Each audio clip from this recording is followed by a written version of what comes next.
What's up, everyone?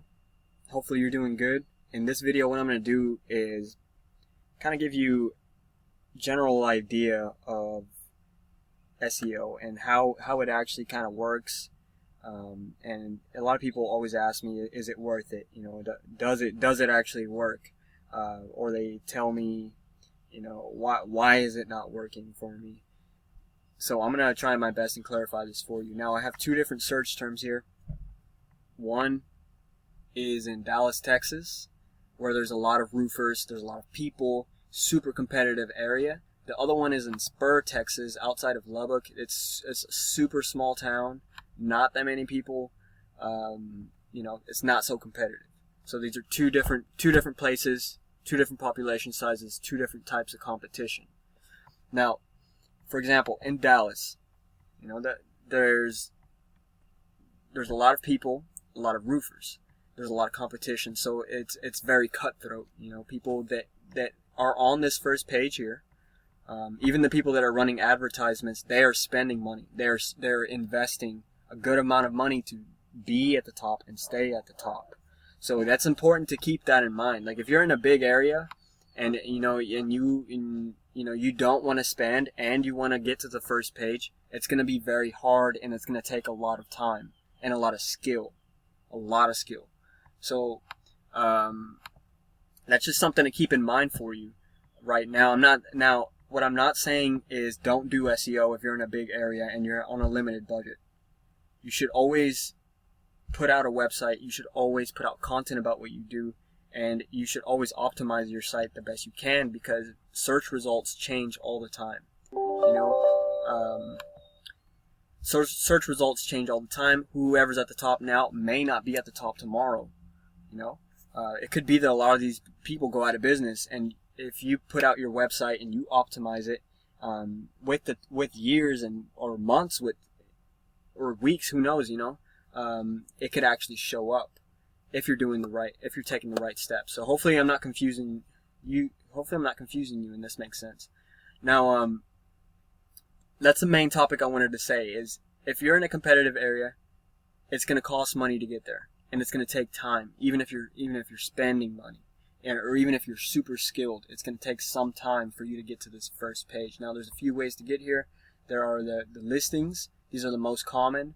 These are the most competitive areas right here. These three spots. These listings, these are great. I would say one downside to them is they can sometimes get deleted, but if you take the right measures, that won't happen. And then you have, under the listings, you have the websites. Sometimes even YouTube videos and Facebook pages, or any type of social media pages will show up here if they have enough trust associated with them. And I'll make another video on trust and backlinks and stuff like that.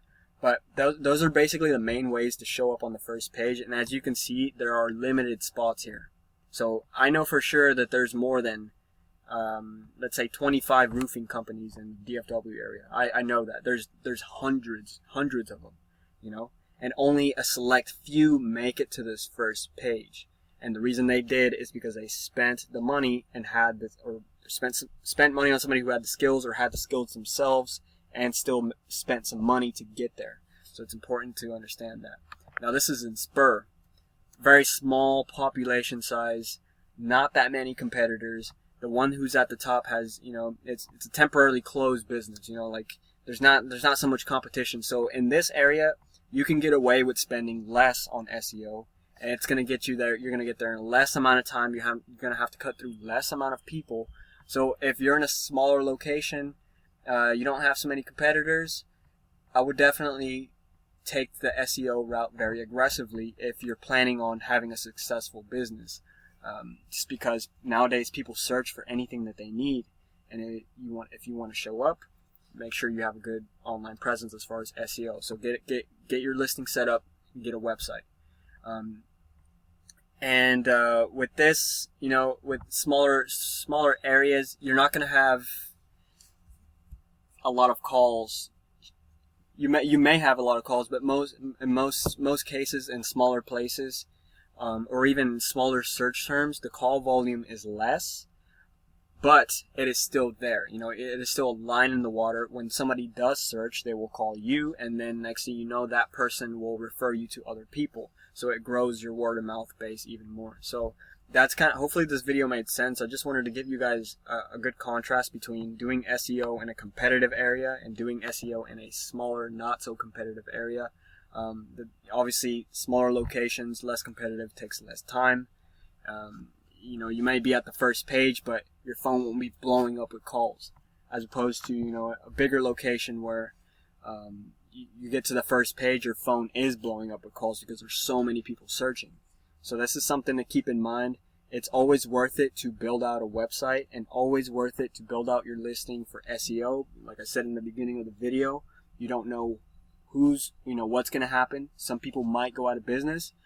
It could be that you built out your site super great, and it just takes some time to rank, and next thing you know, you're on the first page. So always do SEO. Don't avoid it. You know, if you're going to do it yourself, I have a link below the video that kind of gives you some tips on how to set up your site for SEO. And that should help you guys out. So hopefully this was helpful, and look forward to sharing more knowledge with you.